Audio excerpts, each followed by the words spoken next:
بسم اللہ الرحمن الرحیم نحمد اللہ تعالی ونصلی علی رسولہ الکریم اما بعد۔ الحمدللہ آج کی تراویح میں ہمارے 28 پارے مکمل ہوئے۔ اللہ رب العزت قبول اور منظور فرماوے، اور آنے والی زندگی میں بھی بار بار اللہ رب العزت ایسے موقع میسر فرماوے۔ ہماری تراویح کے اندر الحمدللہ 26ویں پارے میں ایک سورت پڑھی گئی، جس سورت کا نام ہے سورہ حجرات۔ اس سورت میں اللہ رب العزت نے بہت ساری معاشرے کی لائن کی باتیں ارشاد فرمائی ہے کہ اگر ان باتوں پر عمل کر لیا جاوے تو معاشرہ سنور جاوے، اور اگر اس کا احتیاط نہ کیا جاوے تو کہ گھر کا ماحول خراب ہو جاوے۔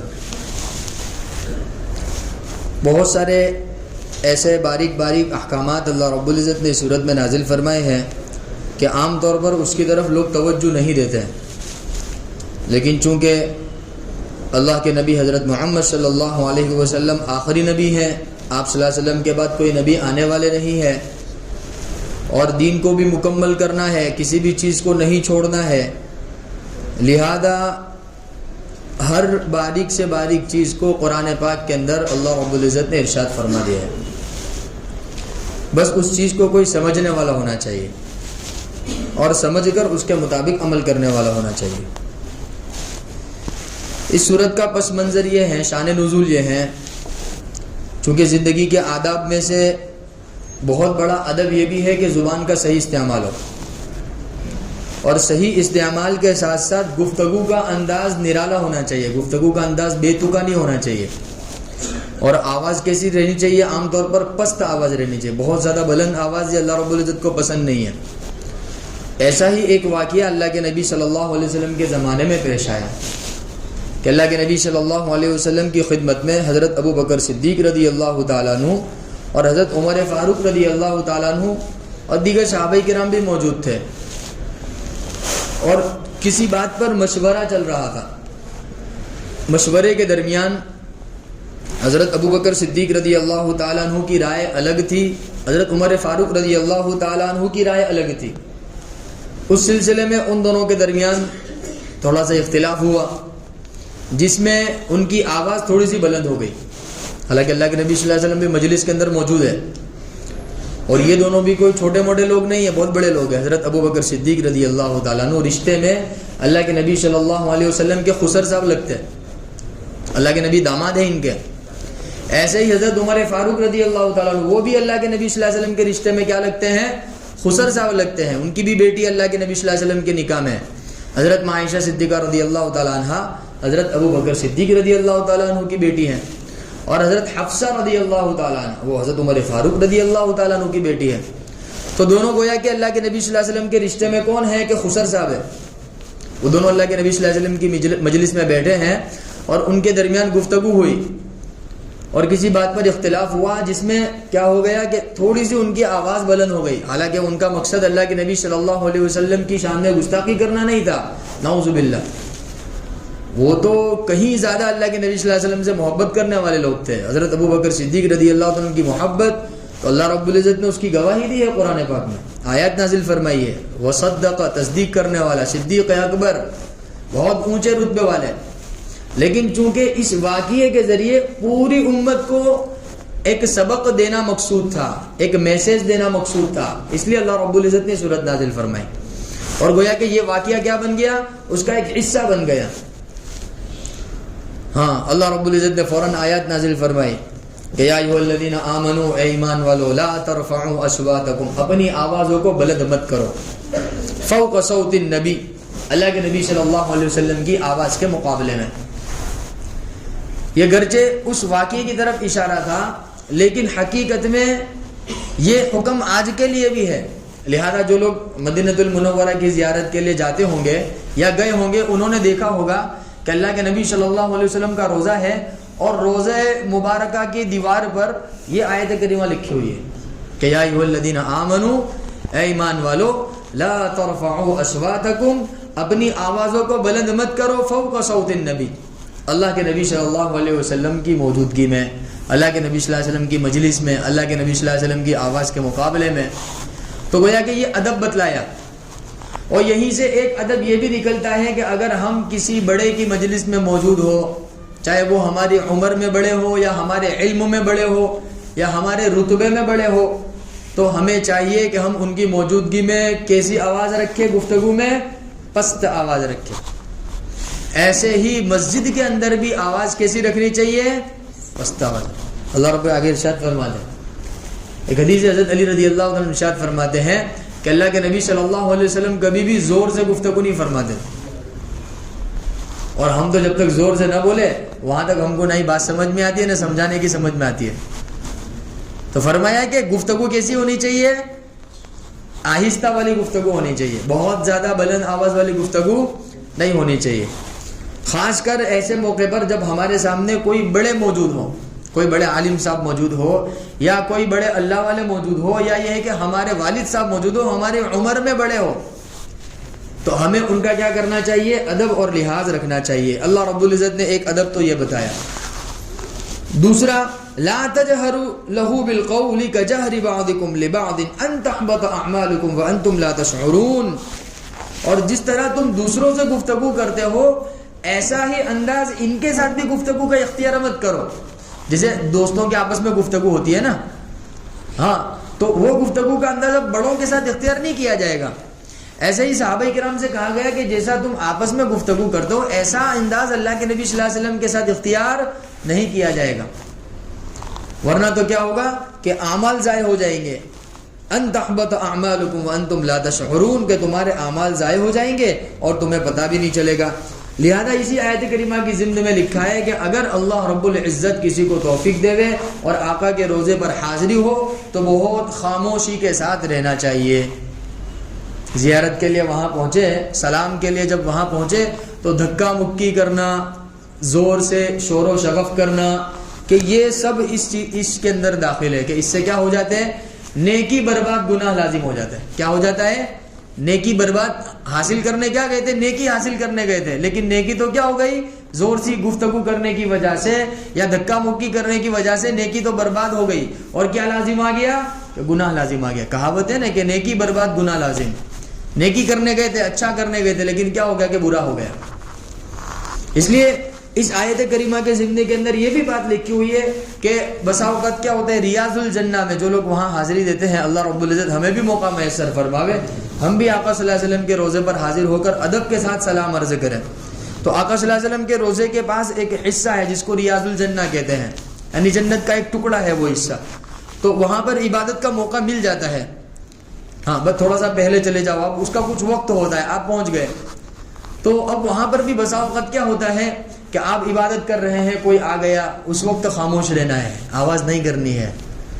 آپ پڑھ رہے ہیں، کسی نے دھکا مار دیا، آپ نماز پڑھ رہے ہیں، کسی نے دھکا مار دیا، کسی کا دھکا لگ گیا، تو وہ جو حصہ ہے وہ پورا اللہ کے نبی صلی اللہ علیہ وسلم کی گویا کہ مجلس ہے، وہ اللہ کے نبی صلی اللہ علیہ وسلم کے روزے کے قریب کا جو حصہ ہے وہ گویا کہ اللہ کے نبی صلی اللہ علیہ وسلم کا دربار ہے. وہاں کیسا بالکل خاموش رہنا ہے، وہاں غصہ نہیں کرنا ہے، وہاں اپنی لینگویج نہیں چلے گی. وہاں پر کیسی؟ خاموش رہنا ہے، سکون کے ساتھ، وقار کے ساتھ، متانت کے ساتھ، کہ بھئی آقا صلی اللہ علیہ وسلم کے روزے میں حاضری کا اللہ رب العزت نے موقع میسر فرمائے. تو لہذا یہ آیت کریمہ ہم جائیں گے وہاں پر دیکھیں گے تو یہ آیت کریمہ لکھی ہوئی ہوگی. تو لہذا یہ اللہ کے نبی صلی اللہ علیہ وسلم کے حضور کے آداب ہے، اللہ کے نبی صلی اللہ علیہ وسلم کی مجلس کے گویا کے آداب ہے. پھر اللہ پاک ارشاد فرماتے ہیں کہ ان الذين يغضون اصواتهم عند رسول اللہ، کہ جو لوگ اللہ کے نبی صلی اللہ علیہ وسلم کے پاس اپنی آوازوں کو پست رکھتے ہیں، اولئک الذین امتحن اللہ قلوبهم للتقوى، یہی تو وہ لوگ ہیں جن کے دلوں کو اللہ رب العزت نے تقوی کے لیے منتخب کر لیا. کتنی بڑی نعمت ہے کہ اللہ کے نبی صلی اللہ علیہ وسلم کے روزے پر حاضر ہو کر اگر ہم خاموش رہیں اور ادب کا لحاظ رکھتے ہوئے جو ہم سے بن پڑے سلام کر دیا، جو ہم سے بن پڑی نماز پڑھ لی، جو ہم سے بن پڑا قرآن پاک کی تلاوت کر لی اور وہاں سے رخصت ہو گئے خاموشی کے ساتھ. اللہ پاک فرما رہے یغضون من اصواتهم عند رسول اللہ، اللہ کے رسول صلی اللہ علیہ وسلم کے سامنے اپنی آوازوں کو پست رکھتے ہیں. اولئک الذین امتحن اللہ قلوبهم للتقوى، یہی تو وہ لوگ ہیں جن کے دلوں کو اللہ رب العزت نے تقوی کے لیے کیا کر لیا؟ منتخب کر لیا. لہم مغفرۃ واجر عظیم، ان کے لیے بڑی مغفرت ہے اور بڑا اجر ہے. اب آگے اللہ رب العزت ایک بہت اہم چیز ارشاد فرما رہے ہیں. عام طور پر ہمارے زمانے سے متعلق ہے یہ چیز. اللہ کے نبی صلی اللہ علیہ وسلم کے زمانے میں تو یعنی ایک ذریعہ تھا، بلکہ صحابہ کرام کے واسطے سے اللہ رب العزت نے بہت ساری آیات قرآن پاک میں ایسی نازل فرمائی ہے جو حقیقت میں آج کے زمانے کے لیے، حقیقت میں کس زمانے کے لیے. حالانکہ یہ صفت صحابہ کرام کے درمیان دور دور تک نہیں پائی جاتی تھی، لیکن پھر بھی اللہ رب العزت نے اس کو بیان فرمایا. اور وہ کیا ہے؟ اللہ پاک ارشاد فرماتے ہیں یا ایھا الذین آمنو، اے ایمان والو، ان جاءکم فاسق بنبأ، اگر تمہارے پاس کوئی بری خبر پہنچے، ادھر ادھر کی فیک نیوز تمہارے پاس پہنچے، تو سب سے پہلے کیا کر لو؟ فتبینوا، اس کی تحقیق کر لو. کیا کر لو؟ اس کی تحقیق کر لو. ان تصیبوا قوما بجہالۃ فتصبحوا علی ما فعلتم نادمین. ایسا نہ ہو کہ بری خبر پھیلا دینے کی وجہ سے کہ تمہیں کس کا سامنا کرنا پڑے؟ شرمندگی کا سامنا کرنا پڑے. دیکھو یہ ایک ادب بتائیے، ہمارے زمانے میں بہت چلتا ہے کہ ایک میسج ہم تک پہنچا، ہم نے نہ وہ دیکھا نہ یہ دیکھا، کیونکہ ہماری انگلی بہت فاسٹ چلتی ہے شیئر کرنے میں، سینڈ کرنے میں، تو فوراً 10-15 گروپ کے اندر ایک ساتھ اس کو بھیج دیا. اللہ پاک فرماتا ہے بھائی اس کی تحقیق کرو، کیا چیز ہے کیا نہیں ہے. بالکل بے تکی خبریں چل رہی ہوتی ہے اور ہم اس کے بارے میں کوئی بھی تحقیق کرتے ہیں نہیں. حالانکہ صحابہ کرام رضوان اللہ تعالی عنہم سچ بولنے والے لوگ تھے، ان کے درمیان تو اس کا تصور ہی نہیں تھا، لیکن اللہ رب العزت نے بہت سارے احکامات ایسے ہیں جو صحابہ کرام کے ذریعے سے ہم تک پہنچائے اور ہم کو اس کے اصول اور آداب بتلائے. اس لیے بتایا کہ یا ایھا الذین آمنوا ان جاءکم فاسق. ایسے ہی ایک بات اور ہے کہ بری خبر ہے نا، بری خبر کے تذکرے نہیں ہونے چاہیے. یہ تجربے کی بات ہے کہ جتنے برائی کے تذکرے ہوں گے اتنی برائی عام ہوگی، اور جتنے اچھائی کے تذکرے ہوں گے اتنی اچھائی عام ہوگی. یہ طے شدہ بات ہے، یہ تجربے کی بات ہے. اس لیے جب ہم مدرسے میں پڑھتے تھے دیوبند میں، تو ہمارے استاد نے اول وہلے میں ہمیں یہ نصیحت کی تھی کہ تم زمانے طالب علم میں اخبار مت پڑھو. کیا نہ پڑھو؟ نیوز پیپر جو ہوتا ہے نا، ہم کو منع کر دیتا ہمارے استاد کہ اس کو مت پڑھو، کہ اس کی وجہ سے تمہارا ذہن کیا رہے گا؟ کہ فارغ رہے گا، بالکل سکون میں رہے گا، تمہیں کتاب وغیرہ سمجھ میں آئے گی، مسائل سمجھ میں آئیں گے. اگر تم اخبار پڑھنے میں مشغول ہو گئے، صبح کا اخبار تم نے پڑھ لیا، تو اب دن بھر تمہارے ذہن میں وہی خبریں چل رہی ہے، اور وہ سمجھو کہ 99% سے زیادہ خبریں کیسی ہوتی ہے؟ سب بوگس ہوتی ہے، سب جھوٹی خبر ہوتی ہے، سب جھوٹی خبر ہوتی ہے. اور جھوٹی خبریں، اب سچی خبر یاد کرنے کے لیے اب تمہاری ذہن میں کیا چل رہی ہے؟ جھوٹی خبریں چل رہی ہے. اب سچی خبر یاد ہوگی تمہارے کو کہ صبح میں تم نے کیا پڑھ لی؟ جھوٹی خبریں پڑھ لی. اب سچی خبر پڑھنے کا موقع نہیں ملا، اگر موقع بھی ملا تو سمجھ میں نہیں آ رہے. ہاں، تو وہ اسی طرف اشارہ ہے کہ جب بری خبر تم تک پہنچے تو بہت اس کا مذاکرہ مت کرو. بری خبر کا مذاکرہ کرنے سے کیا ہوتا ہے؟ برائی عام ہو جائے. جس بندے کو نہیں معلوم اب وہ بھی اس کے اندر تحقیق کرے گا. لہذا اگر اس طرح کے SMS ہمارے پاس پہنچے، اگرچہ وہ واقعے کے مطابق ہو، تب بھی اس کو نہیں پھیلانا چاہیے. تب بھی اس کو کیا نہیں کرنا چاہیے؟ پھیلانا چاہیے. جیسے فار ایگزامپل قرآن پاک کی بے حرمتی کے تعلق سے کوئی ویڈیو ہم تک پہنچا یا کوئی SMS ہم تک پہنچا، تو پھر اس وقت ہم سچے پکے مسلمان بن جاتے ہیں، اور پھر اس کو شیئرم پہ شیئر، ادھر سے ادھر، دیکھو کیا ہوگا کیا. خود نہیں کریں گے، بس موبائل کے اوپر ہی ہو رہا ہے. جہاد بھی موبائل پہ ہو رہا ہے، اور دین کے اوپر عمل بھی کہاں ہو رہا ہے؟ موبائل کے اوپر. واٹس ایپ پہ سب کچھ چل رہا ہے. مسجد میں آنا نہیں، دعا کرنی نہیں، امت کے لیے 2 آنسو بہانا نہیں، اللہ کے سامنے ہاتھ پھیلانے نہیں، کچھ نہیں کرنے. سب کہاں چل رہا ہے؟ فیس بک پہ چل رہا ہے، واٹس ایپ پہ چل رہا ہے، ٹویٹر پہ چل رہا ہے، کوئی ٹرینڈ چلا رہا ہے، کوئی کیا چلا رہا ہے. کیا بتایا جائے کیا چل رہا ہے مسلمانوں کے درمیان؟ اللہ ہی صحیح سمجھ عطا فرمائے. یہ حقیقت ہے ہم لوگوں کی. تو ایسا نہ ہو کہ برائی کو پھیلانے میں ہم شامل ہو جاوے. ایسا نہ ہو کہ ہم کس میں شامل ہو جاوے؟ برائی کے پھیلانے میں عام ہو جاوے. برائی کرنے والا تو 1 مرتبہ برائی کرتا ہے، لیکن ہم اس برائی کو 100 مرتبہ پھیلا کر 100 مرتبہ برائی کر بیٹھتے ہیں، اور ہمیں پتہ بھی نہیں ہوتا، ہم سمجھ رہے ہم دین کی خدمت کر رہے ہیں. اس لیے عقل مندی کا ثبوت دیتے ہوئے اللہ رب العزت ارشاد فرما رہے ایسا نہ ہو فتصبحوا علی ما فعلتم نادمین، کہ تم کو اپنے کیے پر پچھتانا پڑے، تم اپنے کیے پر کیا ہو جاؤ؟ شرمندہ ہو جاؤ، اور بعد میں تم یہ سوچتے یار میں نے ایسا کیوں کیا، یہ نہ کیا ہوتا تو اچھا رہتا. تو بہرحال ایک ادب اللہ رب العزت نے یہ ارشاد فرمایا، اور ساتھ ساتھ میں یہ بھی ارشاد فرمایا کہ جان لو کہ تمہارے درمیان رسول اللہ موجود ہے. یہ صحابہ کرام سے اللہ رب العزت نے ارشاد فرمایا کہ جان لو کہ تمہارے درمیان کون موجود ہے؟ رسول اللہ موجود ہیں. لو یطیعکم فی کثیر من الامر، اگر تم رسول اللہ صلی اللہ علیہ وسلم کی اتباع کرو گے، لعنتم، تو تم کیا ہو جاؤ گے کہ دنیا اور آخرت کی فلاح کو پالو گے. وَلَكِنَّ اللَّهَ حَبَّبَ إِلَيْكُمُ الْإِيمَانَ وَزَيَّنَهُ فِي قُلُوبِكُمْ وَكَرَّهَ إِلَيْكُمُ الْكُفْرَ وَالْفُسُوقَ وَالْعِصْيَانَ أُولَئِكَ هُمُ الرَّاشِدُونَ. یہ صحابہ کرام کی صفات اللہ رب العزت نے ارشاد فرمائی ہے نا کہ اللہ کے نبی صلی اللہ علیہ وسلم نے تمہارے لیے ایمان کو پسند کیا اور اللہ کے نبی صلی اللہ علیہ وسلم نے ایمان کو تمہارے دلوں میں مزین کر دیا. یعنی اللہ کے نبی نے صحابہ کرام پر محنت کی, صحابہ کرام پر محنت کی, جس کی وجہ سے صحابہ کرام سچے پکے ایمان والے بنے, اور صحابہ کرام کے دلوں میں کفر اور فسق اور اللہ کی نافرمانی کی کراہیت صحابہ کرام کے دلوں میں پیدا کی. کس نے پیدا کی؟ حضرت محمد مصطفیٰ صلی اللہ علیہ وسلم کی محنت سے اللہ رب العزت نے پیدا فرمائی. اولئک هم الراشدون. پھر صحابہ کرام کیسے بن گئے کہ کامیابی والے بن گئے. پتہ چلا کہ جو محنت صحابہ کرام پر اللہ کے نبی صلی اللہ علیہ وسلم نے کی تھی اسی ترتیب پر آج کے زمانے میں بھی محنت کی جائے گی تو اس سے کیا ہوگا کہ ہدایت وجود میں آئے گی, اللہ کا دین کیا آئے گا؟ وجود میں آئے گا. اس لیے کہا جاتا ہے کہ اپنے آپ کو اللہ والوں کے تابع کر دینا چاہیے کہ اللہ والوں کی صحبت میں رہ کر, اللہ والوں کے مجلسوں میں بیٹھ کر, کہ وہاں کیا ہوگا؟ ایمان اور اعمال بھی تازہ ہوگا اور ساتھ ساتھ میں اللہ کی نافرمانی کی نفرت دلوں کے اندر پیدا ہوتی چلی جائے گی. پھر اس کے بعد اللہ رب العزت نے ایمان والوں کے سلسلے میں ایک بات ارشاد فرمائی کہ انما المؤمنون اخوہ, پورے ایمان والے, پوری دنیا کے مسلمان آپس میں کیا ہے؟ ایک دوسرے کے بھائی ہے. انما المؤمنون اخوہ فاصلحوا بین اخویکم, لہذا اپنے بھائیوں کے درمیان کیا پیدا کرو؟ صلح پیدا کرو. اگر پتہ چلے کہ بھائی ان کے درمیان بہت بڑا جھگڑا ہوا ہے, بہت زیادہ اختلاف ہے, تو ان کو آپس میں بیٹھ کر کیا کروا لو؟ صلح کرا لو. ہاں, واتقوا اللہ لعلکم ترحمون, اور اللہ رب العزت اور اللہ سے ڈرو تاکہ اللہ رب العزت کیا کرے؟ تم پر رحم کرے. دیکھو اس سلسلے میں ایک بات خاص طور پر قابل غور ہے. یہاں اللہ رب العزت نے ارشاد فرمایا کہ جب مسلمانوں کی دو جماعتوں کے درمیان اختلاف ہو جاوے تو تم کیا کرو کہ ان کے درمیان صلح کو قائم کرو. صلح کو قائم کرنے کے لیے سب سے پہلی شرط یہ ہے دلوں کا صاف ہونا. صرف اوپر نہیں, کسی کو خوش کرنے کے لیے نہیں, یا کسی کی بات ماننے کے لیے نہیں. اللہ رب العزت فرماتا ہے کہ عدل اور انصاف کے ساتھ, جس کا تعلق کس سے؟ دل کی صفائی سے. تو دل کی صفائی اور دل کی گہرائی سے سب سے پہلے دل کا صاف ہونا ضروری ہے.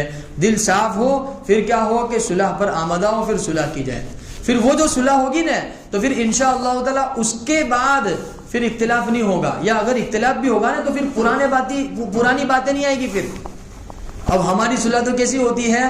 ابھی گزشتہ کل صلح ہوئی اور آج پھر کسی بات پر اختلاف ہوا, پھر واپس وہی پرانی باتیں لوٹ کر آئی. اتنی اسپیڈ میں آ جاتی ہے وہ بات, حالانکہ بھلا دیا تھا بھائی چلو بولا چالا معاف کرو. یعنی بولا چالا معاف کر دئیو, یہ تو ہمارے ایک پیٹرن جملہ بن گیا. بھائی ایسا ہی ہے نا, عید کے دن ملتے ہیں تو بھائی بولا چالا معاف کریو, شب برات میں SMS کرتے بھائی بولا چالا معاف کریو. بھائی ایسا ہی ہے نا, یعنی ایک رسم بن گئی ہے یہ. اللہ رب العزت فرماتے ہیں کہ رسمی چیز نہیں ہے صلح کرنا, صلح کرانا. اسی نہیں کہ پرانی باتیں پھر سے واپس آ رہی ہے, پتہ نہیں کہاں سے آ رہی ہے. بھائی تم نے تو معاف کر دیا تھا اور تم تو اپنی زبان سے کہہ رہے تھے بولا چالا معاف کر دئیو. بولا تو سمجھ میں آتا ہے, چالا اب تک سمجھ میں نہیں آیا کہ چالا کیا ہوتا ہے گا. بس ایک کہاوت ہے, چل پڑی ہے, بولا چالا معاف کریو. بھائی تم جو بول رہے ہو اس کی کوئی حقیقت بھی تو ہونی چاہیے نا. اللہ کے نبی صلی اللہ علیہ وسلم بغیر حقیقت والا دین تھوڑی لے کر آئے. اس لیے اللہ رب العزت نے کہا کہ ایمان والو, اگر تمہارے درمیان دو جماعتوں میں اختلاف ہو جاوے تو پھر اس میں کیا کرو؟ تم صلح پیدا کرو. اور صلح پیدا کرنے کے لیے دل کا صاف ہونا ضروری ہے. کس کا صاف ہونا ضروری ہے؟ انما المؤمنون اخوہ, مسلمان آپس میں بھائی بھائی ہے. فاصلحوا بین اخویکم واتقوا اللہ, فاصلحوا بین اخویکم واتقوا اللہ, بھائیوں کے درمیان کیا کرو؟ صلح کرو, اور صلح کرنے میں اللہ سے ڈرو. یعنی کیا مطلب کہ تم ابھی صرف زبان سے کہہ رہے ہو لیکن دل کے اندر اگر کچھ خراب ہے تو اللہ تو جان رہا ہے نا اس کو. اللہ کو تو معلوم ہے نا کہ تم نے صحیح طور پر معاف کیا یا نہیں کیا, یا کسی کے سمجھانے میں اگر تم نے کیا کر دیا. اس لیے اس سلسلے میں لوگوں کو مت دیکھو بلکہ کس کو دیکھو؟ اللہ کو دیکھو. اور واتقوا اللہ, اللہ سے ڈرو. اللہ سے ڈر کر یہ صلح کرو گے تو پھر کیا ہوگا کہ تم پر رحم کیا جائے گا. لعلکم ترحمون, تاکہ تم کیا کیے جاؤ؟ رحم کیے جاؤ. اللہ کا رحم بات سمجھ میں آ جاوے. اللہ رب العزت نے ان آیات کے اندر جو احکامات نازل فرمائے ہیں وہ مکمل طور پر اللہ رب العزت ہماری زندگی میں پیدا فرما دے. اور خاص طور پر مرنے سے پہلے اللہ رب العزت ہمیں آقا صلی اللہ علیہ وسلم کے روزے کی حاضری نصیب فرمائے, کعبۃ اللہ کی زیارت نصیب فرمائے. اور ابھی جو ہمارے رمضان کے مقدس ایام چل رہے, اللہ رب العزت روزوں کو, تراویح کو, نمازوں کو, سجدوں کو, رکوع کو سب کو قبول فرمائے. سبحان اللہ.